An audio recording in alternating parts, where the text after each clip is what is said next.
所以咧，近年咧有一句説話叫做有啲人雖然仍然活着，但是總已經死了；有的人雖然死了，但他仍然活着。喺香港最近呢一個月咧，我哋就睇到有一啲電視台雖然仲係播映緊，但係其實已經執咗啦。有一間電視台雖然俾人打針墮咗胎，未足月就死咗，但係佢而家喺個大氣電波仍然活着。呢幾個月以來，我哋聽到特區政府喺民意嘅壓力，甚至係愛國建制陣營都睇唔過眼嘅壓力之下，逐啲擠牙膏去發表佢哋所謂嘅解釋，就係話香港容納唔到5個電視台，一下再發3個就會有電視台會執笠。呢個咁嘅理由，我聽到覺得好好笑，因為我哋睇下啲行業，香港特區政府似乎從來冇關心過。例如香港嘅人口近20年來，因為醫療發達、醫學昌明，香港人嘅平均壽命係有成79、80幾歲。香港人不斷越嚟越長命，係嘛？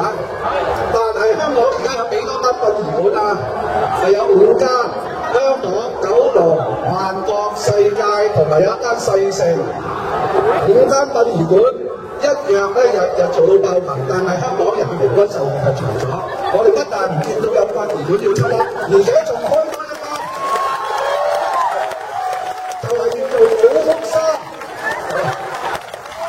點解寶福山仲有得做？因為佢用一啲現代嘅手法改革咗一啲殯儀，等到咧啲人唔使去得咁鬱喪，係嘛？嗰個健康咧氣氛又好少少，係嘛？同埋咧有少少嘅開心，冇咁傷感。你話而家搞到5間電視台，你點知呢間要執笠咧？或者執一間香港人會好開心咧？同埋而家願意投資嘅全部係香港嘅億萬富豪，包括梁維基先生。佢哋就算投資錯誤，蝕到一頸血，你使乜嘢同佢擔心咧？而家貧富懸殊啊嘛，係咪啊？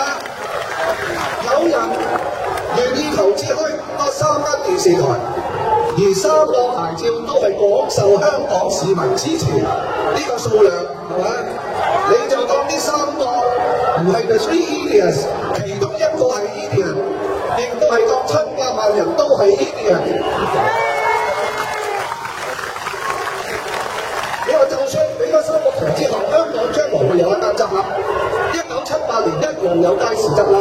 你話一個電視台執笠會有好多電視從業人冇嘢撈，但係街市當年執咗笠，佢留低嘅米蒜到而家仲有得撈。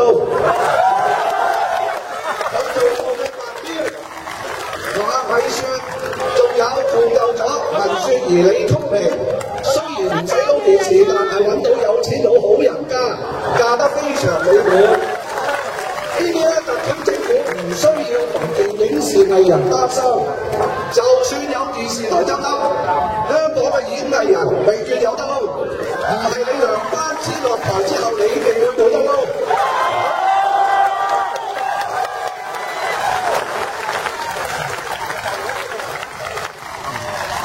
電視台係香港嘅民意，我哋而家香港叫謀求 change。正如梁振英先生1年幾之前，佢出嚟競選，口口聲聲話民生無小事，口口聲聲咧話要打大老虎。而家電視霸權就係大老虎，而家睇電視就係每一個人嘅大事。梁振英先生行出嚟，係咪？佢話而家佢電視關牌係同政治冇關，佢好關心咧嗰個電視台執咗之後，有好多人冇嘢做。但係佢嗰個樓市辣招推出都得咗好多代理地產代理商，何電10六啲股，大把買樓嘅都冇得做冇嘢撈。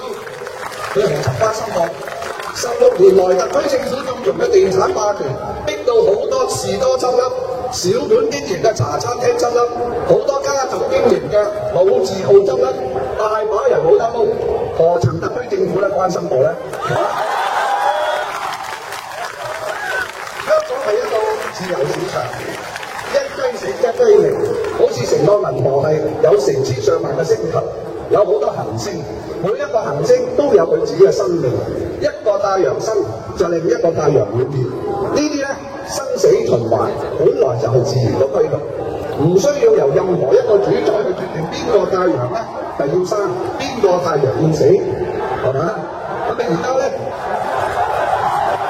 梁振英先生咧，同埋佢嘅政府一定要聆聽民意。如果你認為係同政治冇關，唔該你面對民意咧，係發出呢個。最後我想講，好多年前我聽到一個傳奇，就係話冇一個才子喺一間酒店俾人影相咧，影到張相係用廁紙包住。我一路都想揾呢個人係邊個。我而家都係企喺政總立法會門口，希望裏面嘅60個議員用良心投票，唔係用良心投票。你投咗你良心嘅一票以後，就可以堂堂正正昂首挺胸，由呢個立法會大門出